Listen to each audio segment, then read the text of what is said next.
Hello everyone, I hope you all are fine. So आज की इस वीडियो में हम नाउन के बारे में बात करेंगे। तो सबसे पहले हम देखते हैं नाउन का मतलब क्या होता है। A noun is a person, place, thing और आइडिया। नाउन किसी पर्सन का नाम या कोई प्लेस का नाम, कोई थिंग और कोई आइडिया हो सकता है जिसको हम नाउन कह सकते हैं। पर्सन में जैसे कि अंकल, डॉक्टर, बेबी, मॉम, ये सभी पर्सन में आ गए। प्लेस में किचन, माउंटेन, वेबसाइट, ये प्लेस में आ गए।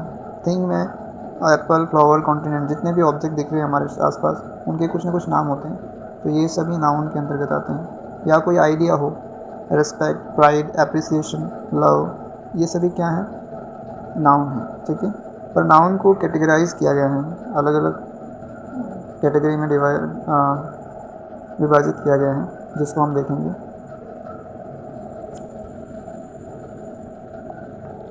तो सबसे पहले हम देखते हैं नाउन के प्रकार। तो नाउन 5 प्रकार के होते हैं: proper noun, common noun,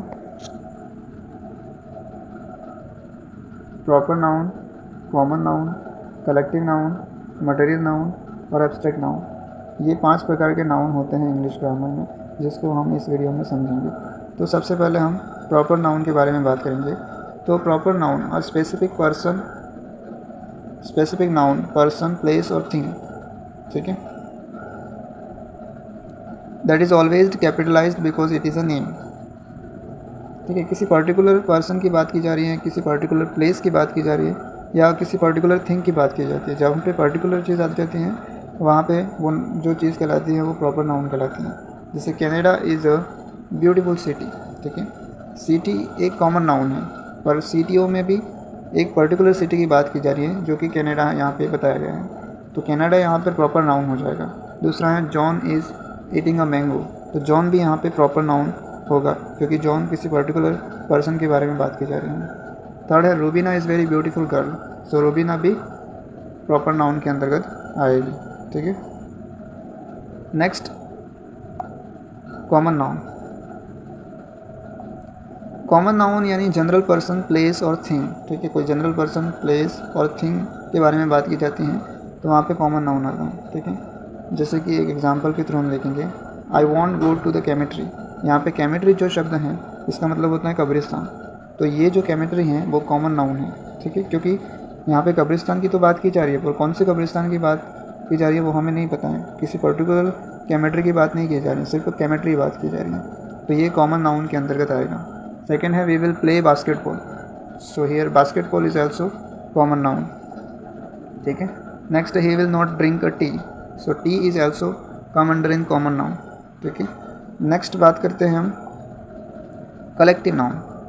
collective का मतलब होता है ग्रुप, एक ग्रुप में। तो जो नाउन एक ग्रुप में होता है, कोई चीज़ों का ग्रुप या लोगों का ग्रुप, एनिमल्स का ग्रुप, तो जब भी ग्रुप में होता है कोई चीज़ तो वह कलेक्टिव नाउन के अंतर्गत आता है। जैसे the army had plenty of weapons, तो यहाँ पर 2 कलेक्टिव नाउन हैं। पहला है आर्मी, आर्मी किसका ग्रुप है, सैनिकों का ग्रुप है। ठीक है, दूसरी और वेपन्स, वेपन्स का मतलब होता है हथियार, पर प्लेंटी ऑफ वेपन्स का मतलब होता है बहुत सारे हथियार, तो हथियारों का एक ग्रुप है, तो ये भी एक पूरा कलेक्टिव नाउन के अंतर्गत आएगा।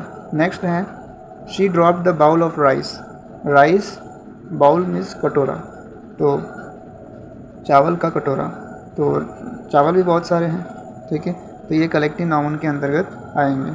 नेक्स्ट है I bought a small bunch of bananas, bunch का मतलब होता है गुच्छा, बंच का मतलब होता है गुच्छा। ठीक है, किसका गुच्छा, केले के गुच्छा। ठीक है, तो ये भी कलेक्टिव नाउन के अंतर्गत आएगा। ठीक है, नेक्स्ट हम बात करेंगे मटेरियल नाउन। मटेरियल यानी कोई मेटल है या कोई सब्सटेंस है, तो कोई भी पदार्थ है या मटेरियल, वो उसमें मटेरियल नाउन के अंतर्गत आएगा, जिसको हम दे सकते हैं, छू सकते हैं आदि। जिसमें पहला है iron is a hard metal. ठीक है, तो आयरन यहाँ पे मटेरियल नाउन के अंतर्गत आएगा, क्योंकि पदार्थ है, मेटल है। The ring is made of gold, so यहाँ पे गोल्ड और रिंग दोनों ही मटेरियल नाउन के अंतर्गत आएगा। थर्ड है this chair is made of wood, so wood और चेयर इज़ ऑल्सो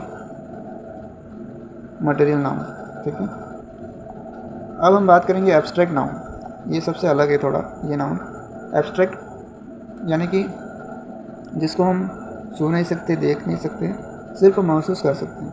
ये जितने भी इमोशंस हैं वो एब्स्ट्रैक्ट नाउन के अंतर्गत आते हैं। जैसे कि she loves her pet unconditionally. So यहाँ पे जो लव है, लव शब्द जिसको हम ना देख सकते हैं ना छू सकते हैं, बस सिर्फ महसूस किया जा सकता है, तो यहाँ पे ये जो नाउन है वो एब्स्ट्रैक्ट नाउन के अंतर्गत आएगा। She loves her pet unconditionally, वह अपने पालतू जानवर को बिना शर्त से प्यार करती, कोई शर्त नहीं है। नेक्स्ट है काइंडनेस। काइंडनेस का मतलब होता है दयालुता, ठीक है, दयालुता। Kindness is a behaviour is always my priority. दयालुता का जो व्यवहार है वो हमेशा मेरी प्राथमिकता रहती है इसकी, तो काइंडनेस यहाँ पे एब्स्ट्रैक्ट नाउन हो जाएगा। थर्ड है she tried to restrain her anger, ठीक है, एंगर का मतलब होता है गुस्सा, ठीक है, तो anger is also come under in abstract noun. Okay, next. So guys, this is all about today's videos, and thanks for watching this video. See you again. Bye bye.